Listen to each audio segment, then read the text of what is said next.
Welcome back to our channel. But don't just scroll away, because what you're about to hear isn't just a story about cars or racing. It's a story of passion, struggle, and a dream that ignited a global phenomenon. After World War II, the world was healing, broken in many ways. In this fractured time, there was no grand stage for the fastest drivers, no unified championship to crown the best in the world. Racing happened here and there, small, scattered events without a real home. But from these humble beginnings, a group of fearless drivers, engineers, and visionaries came together. They were passionate outsiders, not born into fame or wealth. They didn't have powerful connections or clear paths laid out before them. Many laughed at their dream to create a new kind of racing, one that would bring the world's best cars and drivers together in a single championship. They heard no, not once, not 10 times, but over and over. People said it was impossible, too dangerous, or simply foolish. And yet, they pushed forward. They built what would become Formula One, not just a sport, but a culture, a revolution in speed, technology, and human courage. From the early days on rough European tracks to legendary circuits like Monaco and Silverstone, their vision transformed racing forever. This is the story of how Formula One was born out of struggle and rejection, how a shared dream became the fastest, most thrilling sport on Earth, and how the fire of those early pioneers still fuels every lap today. So buckle up, this isn't just a story you'll remember. This is a story that might just change how you see the world of racing. After World War II, the world was broken and full of pain. People were yearning for a revival, for dreams that could unite them again and give them hope. In Europe, motorsport had its roots, but it was scattered, small races, different rules, without a single championship that would unite them on. In these difficult times, a small group of people emerged, racers, engineers, organizers, who saw the world differently. They lived in a world where many had no stability, where prospects were meager and dreams were too distant. They had no wealth or connections, but they were united by one huge dream: to create a single championship that would turn the world of motorsport upside down. They started from nothing. There was no finance, no guarantee of success. They faced rejection and misunderstanding. They were told that it was impossible, that it was too dangerous, that people were not willing to pay for viewings and competitions of this kind. They organized the first competitions, small and modest, on tracks that barely met their ideals. They worked without rest, investing in this and that. And in 1950, that dream became a reality, with the launch of the first World Motor Racing Championship, which we know today as Formula One. The first champions and teams laid the foundation on which a new era was built. Drivers like Juan Manuel Fangio and teams like Alfa Romeo. Formula One grew rapidly, becoming a symbol of innovation and uncompromising competition. It became a place where the bravest challenged speed, and the technologies created for the track changed the world for. This story is about people who have experienced pain and loss, but have not let it break them. It is about how a dream born in the midst of uncertainty and rejection can grow into a legend that captivates millions. And today, looking at every start, every lap, every victory, remember, this story was born thanks to faith, perseverance, and passion. And it still continues, continuing to inspire new generations. It was 1950, and Formula One was just starting its life. But what was really going on in this new race then? It wasn't a global sport. There were no billionaire sponsors. There weren't thousands of spectators in the stands. There were just a few modest tracks, a team of enthusiasts, and a lot of doubts. It wasn't a perfect championship. It was a new idea, a raw, imperfect start that no one had yet fully understood. There were no giant car showrooms where racers and fans would gather to experience the spirit of speed. There was no brand that would unite all motorsport fans around the world. There was no culture, no rituals, no vivid emotions that we associate with Formula One today. And that's where the real revolution began. Formula One didn't just want to sell racing. It wanted to create a unique experience where everyone felt like they were part of something bigger. It wanted to become a third home between work and personal life, a place where people came together for a shared passion.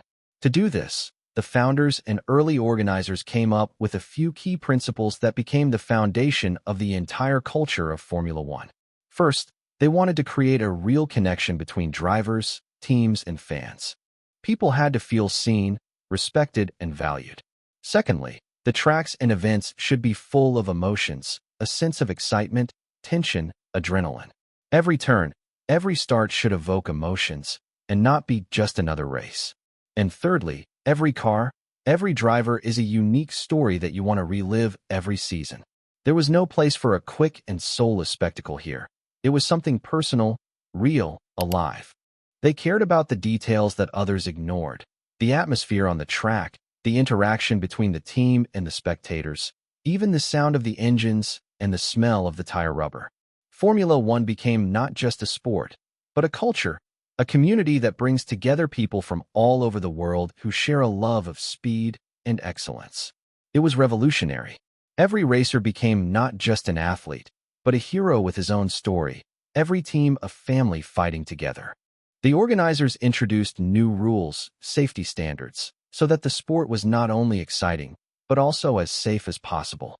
With each passing year, Formula One has grown and changed, attracting new fans, new technology, and new emotions. It has taught the world not just to love racing. It has taught it to value skill, innovation, and courage. And while no one could have imagined at first that this small idea would grow into the biggest racing series on the planet, today millions of people around the world know and respect Formula One. They don't just look at the fast cars. They experience the culture, history, and community that this incredible story has created. Formula One began to change not just the world of motorsport, but it created a whole culture that later became the meaning of life for millions of people around the world. At first, it was just a few tracks, a few teams and drivers. But this is where the idea was born that racing could be more than just speed. This was the moment when people started buying not just a ticket to the race, but a piece of the community, a sense of belonging, a way to be seen and heard. From small towns and small races, Formula One began to spread around the world. Already in the 1960s and 70s, it became popular in large countries, Great Britain, Italy, Germany, and later, in Japan, the USA, Australia. This rapid expansion brought millions of new fans, millions of views, millions of emotions. Formula One became a symbol of lifestyle, modernity, and innovation. Over time, iconic racers emerged who became true legends. Their names were known on every continent, and the stories of their victories and defeats inspired entire generations. Formula One became more than just a sport. It was a living story of human courage, technological progress, and unwavering will. But growth also brought challenges. The rapid expansion of the championship, the increase in the number of teams and races created a problem with quality control. At some tracks and events, the special atmosphere that made Formula One unique was disappearing. People began to complain about excessive noise, chaos, and the loss of the true spirit of racing. The organizers had to balance the frantic pace of growth with preserving the soul of Formula One. It was a struggle between commerce and passion, between scale and authenticity. They wanted not just to increase profits, but to preserve what made Formula One real. In the 1980s and 1990s, like any major organization, Formula One experienced moments of crisis. Changes in ownership, pressure from investors, new regulations and technology threatened what had been built over the years. Drivers and fans felt that something was changing, but not always for the better. But as before, with each crisis, Formula One found the strength to rise and become even better. It didn't just survive, it inspired, changed, evolved. It was and remains the story of how a small idea about speed and skill turned into a global cult community.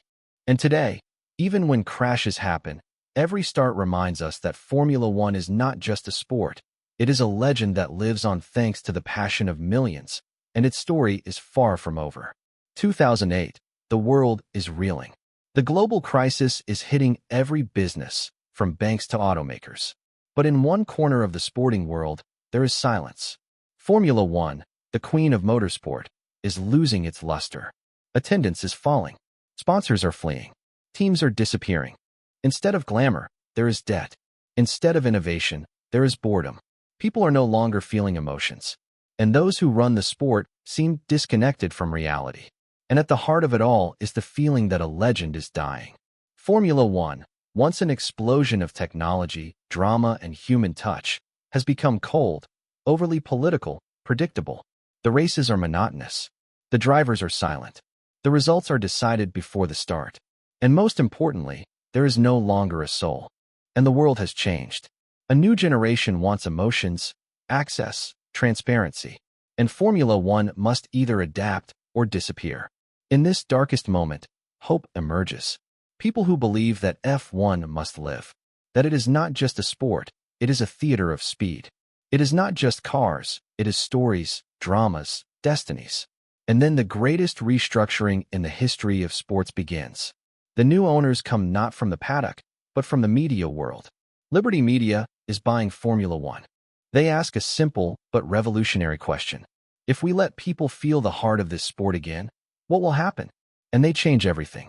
For the first time in history, Formula One is opening up. YouTube, Instagram, TikTok. The drivers are no longer closed stars. They are becoming heroes of a generation. The paddock, which was once inaccessible, is now a stage.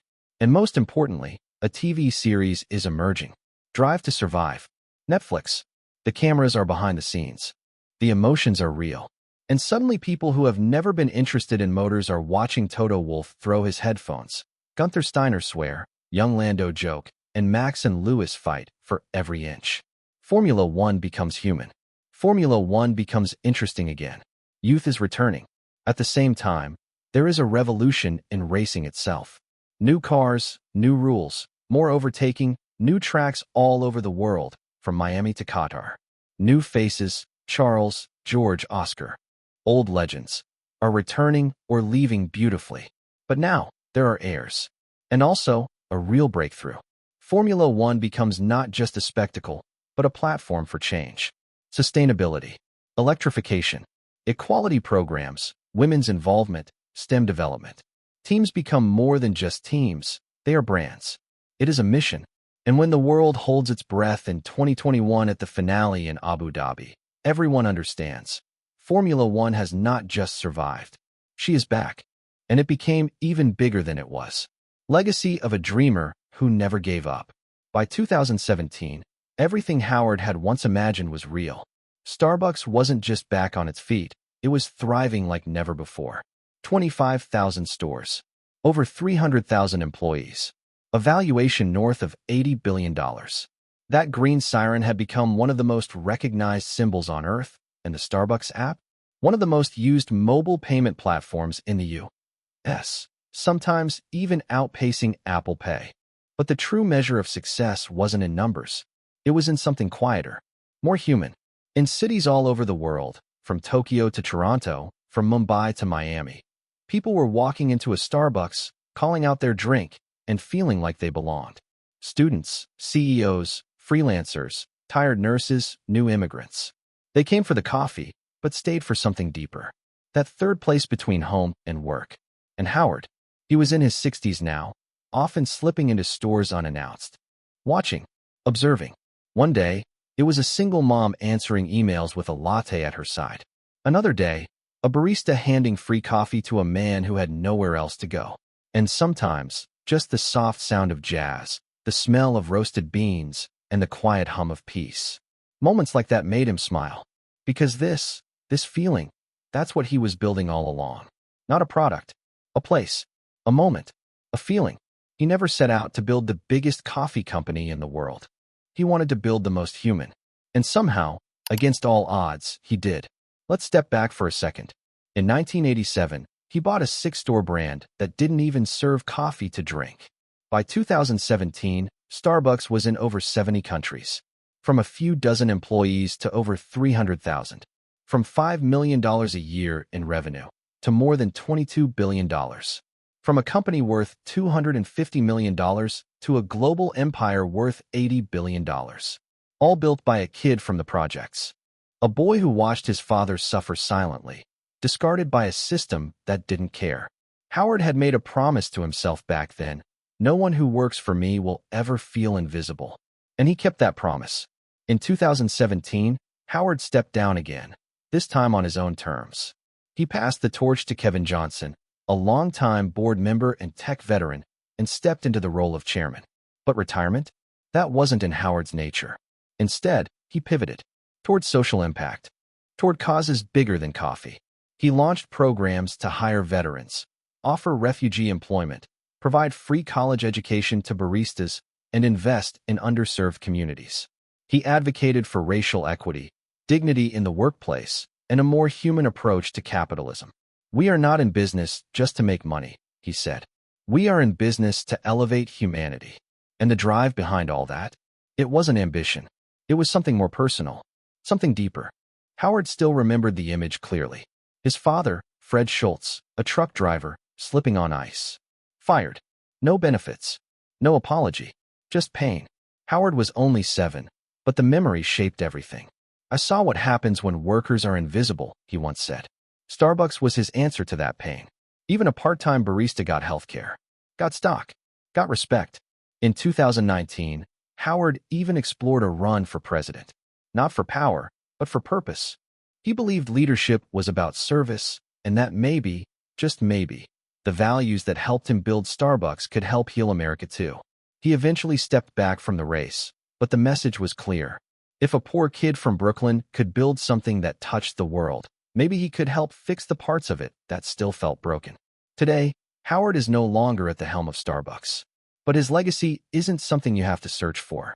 It's in the smile of a barista, in the quiet corner where a stranger finds peace, in every customer who feels seen, in every partner who feels like they belong. He took something as simple as coffee and turned it into a connection, a culture, a community, and he proved to the world that you can build a billion-dollar brand without losing your soul.